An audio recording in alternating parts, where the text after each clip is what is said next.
Thank you very much, Helen. Can I start with just a question? How many of you have read this survey of information security breaches for 2013? One? Okay. I asked the question mainly because actually it makes pretty frightening reading. According to that survey, 93% of large organisations suffered some sort of information security breach in the last year. And I think when it came out, almost the running joke was, and the other 7% just didn't know they'd been hacked. Now, whether you believe those numbers or not is up to you, but it makes pretty frightening reading. And I think it's not surprising, therefore, that the latest advice coming out from the Institute of Chartered Accountants says actually assume that your security is going to be compromised.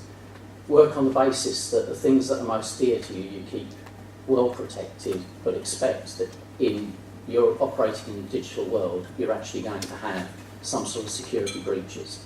So I think making the case for information security is not difficult. There's something in the press almost every day, and all of these factors are showing really the importance of information security. Now my agenda is, I'm going to talk a little bit about the cyber risks, but I'll focus, because so much of it I'm sure you're aware of, I'm just going to focus on two particular incidents by way of example. And what I'm hoping to do is to use this session partly to set the scene for the speakers that follow. I'll then talk a little bit about the findings from a recent report by the Digital Government Security Forum. I'm actually the secretary to the Digital Government Security Forum, so I was involved in producing the report, and I'll share with you some of the findings. And then I'll finish up with a few thoughts on managing and mitigating the risks. And hopefully that takes us into the next two sessions fairly smoothly. So if I start with the first incident, you probably all have seen the security incident that there was in South Korea. This was a massive incident which affected three main broadcasters and three of the major banks. And it resulted in about 32,000 PCs being wiped clean. The banks, their ATMs stopped producing cash. There was considerable concern across commerce because of the impact on the banks. And then when journalists logged on to their systems for TV and broadcast, they were confronted not by the log-on screen they expected, but by a skull with a bullet wound in it saying, "We have taken your data, we will be back." And so, a massive attack on a huge scale. Just one example. The other example I've used is one on Israel. And this attack was dubbed Ops Israel. And in the first 24 hours, there were estimated to be 60 million hacks on websites or 60 million hacks orchestrated by Anonymous, the hacktivist group.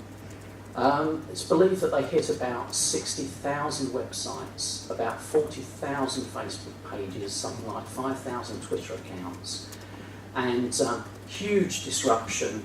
And the whole effect, and the reason why I've talked about these two, is because these are two states which are effectively at almost a constant state of war.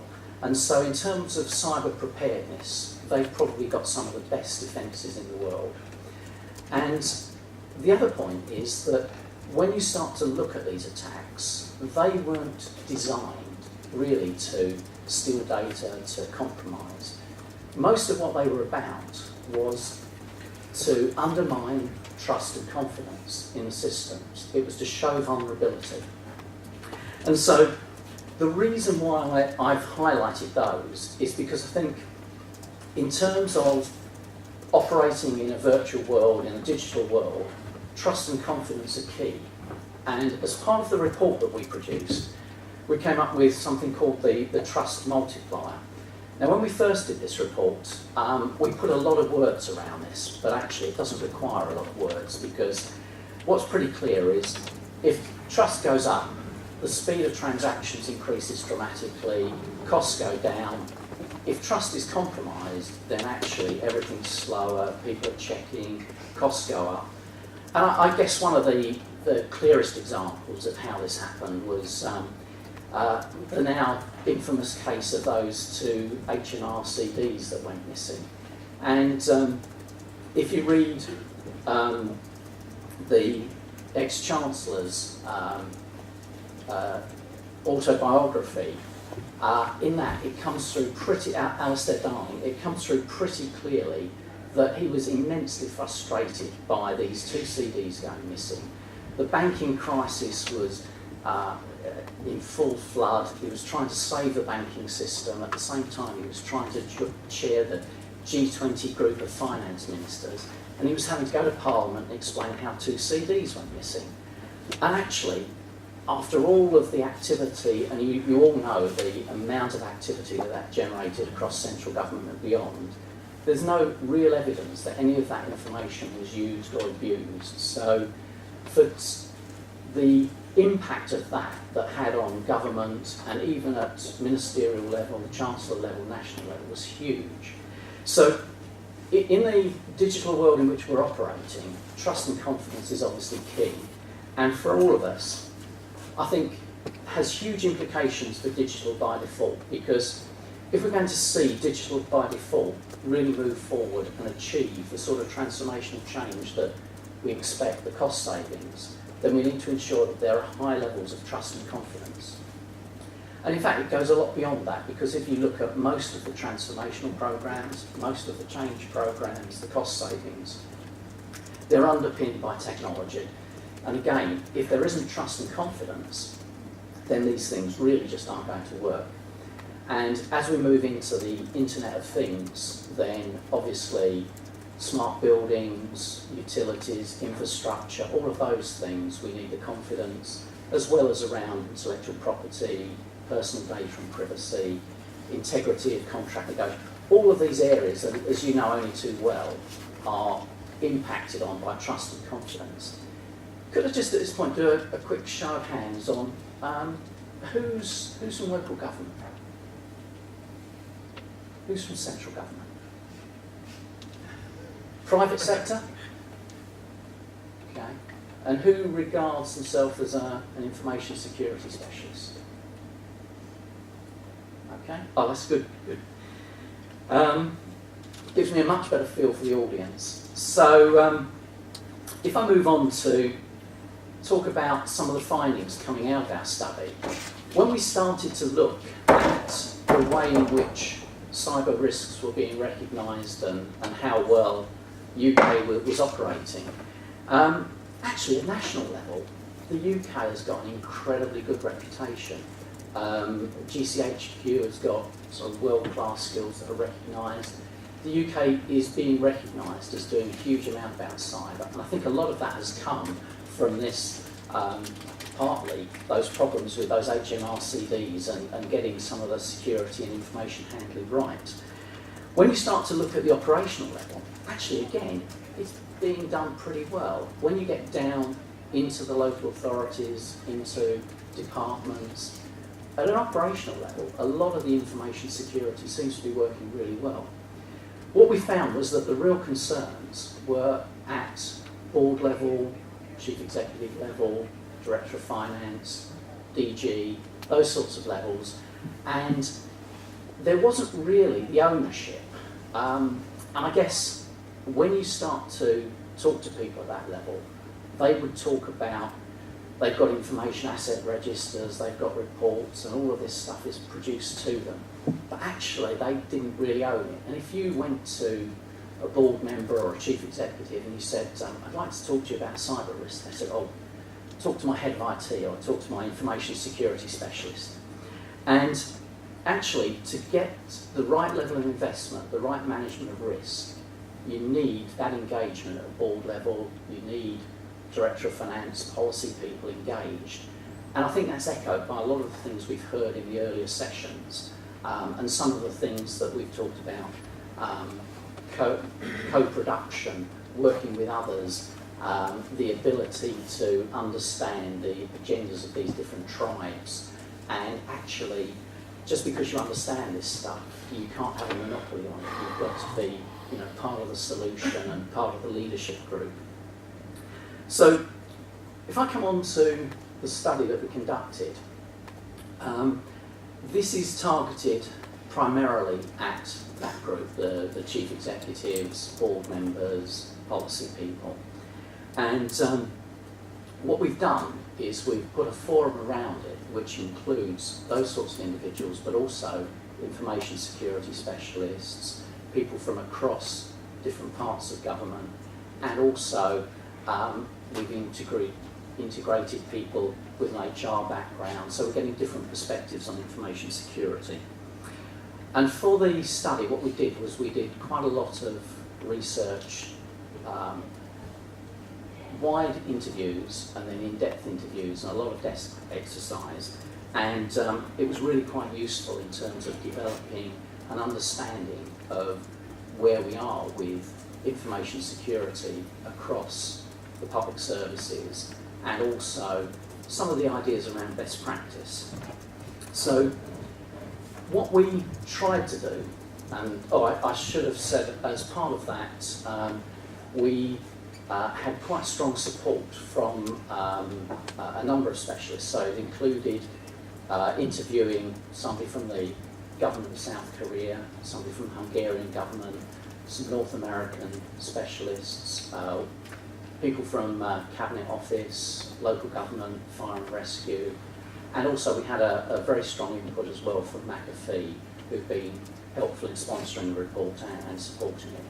So, as part of this, one of the first things we thought, for the audience we're trying to reach, what we needed to do was to be able to, first of all, help them to understand the risks, and part of that was around the common language, because a lot of the language in this can be quite difficult, it can be confusing, and what we wanted was something people could dip into and just remind themselves of it. So things like threat vectors we just spelt out for the, perhaps the members in local government that weren't clear what that was.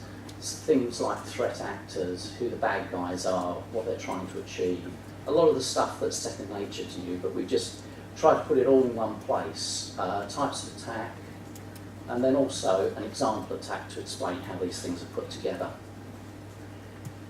Coming out of it, these are some of the issues, and I hope you can read most of those issues. I think some of them will come out from the next speaker's session, so around mobile, cloud, bring your own device. A lot of the things that you'd expect, and so I won't delve deeper into those. In terms of best practice, what we saw was encompassing best practice was getting the processes and procedures right, getting the right culture, the attitudes, behaviours, physical security, as well as embedding this in the corporate risk management, risk assessment processes. And at the heart of that was actually the cyber tools. And we differentiated between cyber security, which is that centre part, and information security, which we think is all of those things and how they fit together. And actually, when you look at it in that way, the really technical stuff is in that centre, and what you need is at board level, chief exec, those sorts of levels, is an understanding of all of those issues and understanding how they fit together, to be able to ask the right questions about the cyber issues, what investment, what return, and to understand it to that level. So that's what we're trying to achieve. And again, in terms of emerging best practice, it's about getting the governance right, it's about getting access and monitoring, all of the things that you're aware of, and we've spelt out and given some advice on that. What we've also done is to give some thought to how we can provide some help. So that the main conclusions coming out are really start with ensuring that the foundations are in place, that the organisation is secure first of all. Building on those foundations to have a much more holistic approach, so rather than thinking about security for every system and how all those bits fit together, that siloed approach, having a much more holistic approach, getting the culture right, the analytics, the threat protection, and looking at it across the organisation rather than by individual systems. and then using security as an enabler to make the savings, the efficiencies. So too often in the interviews, we would be talking to some of those evangelists, the zealots that came out of the earlier session, who'd say, you really want to do this, or why can't we? And actually, the answer was, well, you can't do that. The security guys said it won't work. And what we need really is security. Instead of being, it won't work, it's, is there a better way of achieving that? How do we develop the security so that security becomes an enabler? So those are really the three main conclusions coming through. There's a lot more beneath it, but that's the flavour of it. And to help, we've suggested a review process that really takes all of that information, the information asset registers, all the work we've already developed, but focuses boards, senior management on some of those smaller key issues. Advice on developing a business case for investing in information security, and a suggested development framework.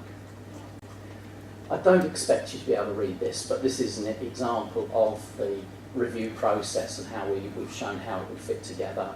As I say, that's to really focus on what are the most important issues and to get more value out of a lot of this work on information asset registers and the work that's gone on and been done.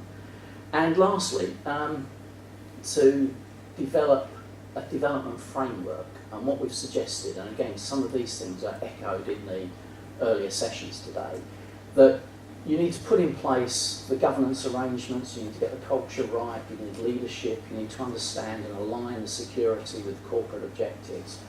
And you start by securing the organisation. Actually, doing the clever stuff's never going to be good if you've got security breaches. So secure the organisation, move to a much more holistic and integrated approach to information security, and actually move beyond that to security becoming an enabler rather than a barrier. So, pulling it together, conclusions, holistic approach I've talked about. We need to see cyber and information security as part of corporate risk assessment and corporate risk management processes, not looked at in silos and on its own. We need to move to a situation where we're talking about security by default to align with digital by default, and security as an enabler, not a barrier. And I'll finish by just saying that what came out of the study was that actually information security has never been more important, more complex, or more all-encompassing. So hopefully that's helped to set the scene for the next two speakers. Thank you. Thanks very much, John. Thank you.